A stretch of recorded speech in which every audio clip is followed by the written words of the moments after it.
దానికి ఒక పెట్టె, దానికి ఒక తాళము, అవి ఉన్నప్పుడే ఆ కుటుంబం డెవలప్ అవుతుంది, లేకపోతే ఆ కుటుంబం డెవలప్. ఇంకోటి విద్య కూడా, విద్య లేనివాడు ఇంత పశువులేడు. అంటే మన తాతలు చదువుకుంటే మనం ఈరోజు ఇంత తగ్గబోతుంది. మన తాతలు చదువుకుంటే లేదు, మన తండ్రులు చదువుకున్నా ఇట్లా ఉండకపోతుంది. స్వతంత్రం వచ్చిన తర్వాత విద్య ఏదో ప్రభుత్వమైన ప్రతి ఊరిలో ఒక పాఠశాల కట్టలేదు, శాంక్షన్ చేయలేదు. అట్లా సిటీ వాళ్ళనే సిటీ డెవలప్ అయింది, సిటీలు ఉన్న వాళ్ళందరూ రాజు అయింది. పల్లె పల్లెకు లేదు. మళ్ళీ అప్పుడు అస్పృశ్యత కూడా ఎక్కువ ఉంది. ఆ అస్పృశ్యత వల్ల ఏదైనా ఊళ్ళో ఒక బడి స్టార్ట్ అయితే బీసీలు పిల్లల పిల్లలు బయట బేంచీలైన వస్తుంటే మనం అనాథల లెక్క వెనకబడ్డ వాళ్ళము కిందికే ఉంటుంది. ఇందుకొరకు విద్యల మేలేదు కానీ నరుడు ఎగ్జాపని గడ్డి తినేది ఎగ్జాపు పట్టు కొంత వివేకం పెద్దప్ప కుంభలకు కలిసి తప్ప. ఇక మీరందరూ కూడా చదువుకున్నారు కాబట్టి దీన్ని నేను తాత్పర్యం చెప్పాలి. కాబట్టి మనం ఇక్కడ నుండి అయినా కానీ మన పిల్లలకు, మన సంసారము, మన యొక్క ఊరు, మన యొక్క సోదరత్వం అన్నిటినీ పెంపొందించుకొని ముందుకు నడపడానికి అందరూ కృషి చేయాలని చెప్పి నేను ఆశిస్తున్నాను.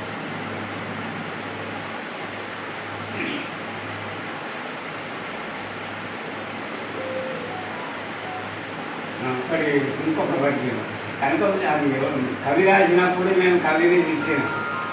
కవిని నేను ఆ పద్యం నేర్చుకున్నప్పుడు కనకం సింహాసనమున సునకం కోరుకుంటూ పెట్టి సుఖలగా పట్టము కట్టిన వెంకటన్న నేరమ్మాలు వాళ్ళు నాటువంటి పిచ్చి రాజు. అసలు రాజు ఏం చేసిండు అంటే కుక్కను పెంచుకొని దానికి ఇక సబ్బు అవి పెట్టుకున్న మంచిగా ఇట్లా చూసుకుంటాం పెంచిండు. దానికి ఒక మంచి రోజు నాడు శుభకార్యం అంటే దానికి పట్టాభిషేకం, బంగారు సింహాసనం, కనకం సింహాసనం అంటే బంగారు సింహాసనం పెట్టి దాంట్లో కూర్చోబెట్టి జరిగింది. అది అందరినీ పిలిస్తే ఊళ్ళో పంటున్న వాళ్ళందరూ కూడా ఆ కార్యక్రమాన్ని చూస్తాను పోతారు.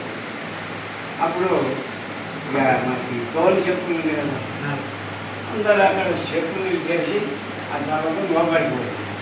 అంటే కనకపు సింహాసనం సునకం కూర్చుంటే పెట్టి నన్ను దొనగా పట్టం కట్టినంట. అంటే అప్పుడు వెంకటి గుణము అని అంటే అదంటే కుక్క, జంతువు. మనం అట్లాంటి జంతువులం కాదు కదా. ఎట్లా రాసిండు వెంకటి గుణం అంటే మనకు బీద వాళ్ళకు, వెనుకబడ్డ వాళ్ళకు, హరిజన గిరిజనులకు, ఎస్టీ వాళ్ళు అయితే అధికారాలు ఇవ్వద్దు, చదువుకోనియద్దు అనే మాట. దాని అర్థం అది వీళ్ళు చదువుకుంది. ఇప్పటికి కూడా ఇంకా కొన్ని ఊళ్ళలోనో కొన్ని పక్క పంటల దగ్గర కూడా ఉన్నది. ఇప్పుడు పక్క పక్కన మనం అందరూ విన్నా ఉన్నాం. నా కడుపులో ఏమున్నదో మీ కడుపులో ఏమున్నదో తెలియదు. ఎట్లా అందగొట్టాలనే ప్రయత్నమే ఇంత తెలివి విజ్ఞానము మనము ఆకాశంలో విహరిస్తున్నప్పటికీ పక్కవాడిని చొక్కాలని మనకే ఉన్నది. ఇక రాజ్యం మీద వాళ్ళకు ఉండదు, అది కాదు. కాబట్టి విద్య చాలా గొప్పది. మనము మన పిల్లలకు ముందు భవిష్యత్తు నచ్చడానికి విద్యను మాత్రం ఎన్నికలు తీసుకోవాలి. పిల్లలను మాత్రం భవిష్యత్తు ఇప్పుడు మనం చదువుకున్నాం కాబట్టి ఈ స్టేజ్ ఉంది. ఇంకా మనం ఏం ఇన్కమ్ పోదు. కారణం ఏంటంటే మనం చదువుకున్నాం.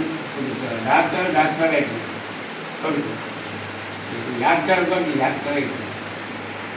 ఈ విధంగా మనము ఎంప్లాయీస్ అయినాం కాబట్టి మన పిల్లలను మాత్రం ఎంప్లాయీస్ కష్టపడి చేయాలి.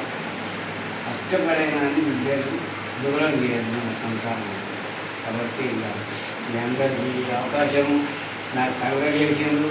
తర్వాత ఈ అసోసియేషన్ ఇంకా ముందుకు పోవాలా, ఇంకా డెవలప్ కావాలా, అందరి సహకారంతో ముందుకు నడిపించుకోవాలని చెప్పి మీ అందరినీ ఆశీర్వదించుకుంటున్నాను.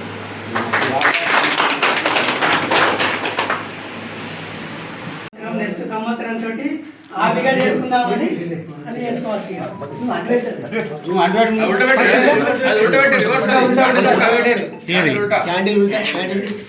క్యాండిల్ ఉంటాయి.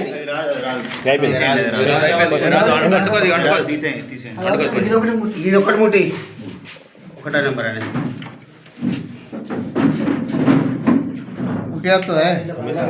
లావటి తీసి పెట్టి ముట్టించి పెట్టు మళ్ళా ఇప్పుడు పెట్టు.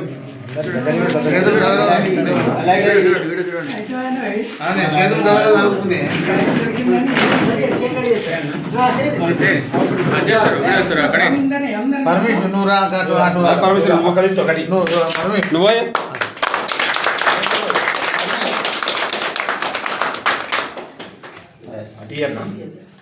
నువ్వు నువ్వు ఇట్రా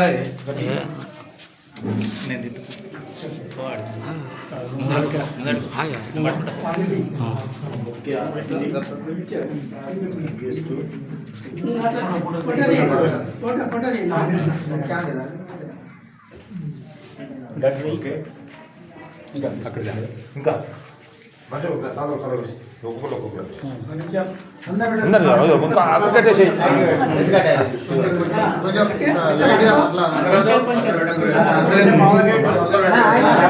గంగారెడ్డేనా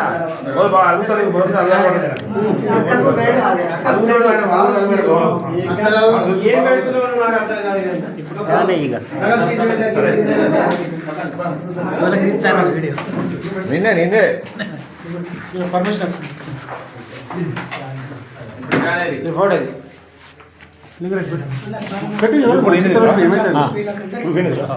అందరికీ సైడ్ కాబట్టి అంత ఒకసారి వస్తాం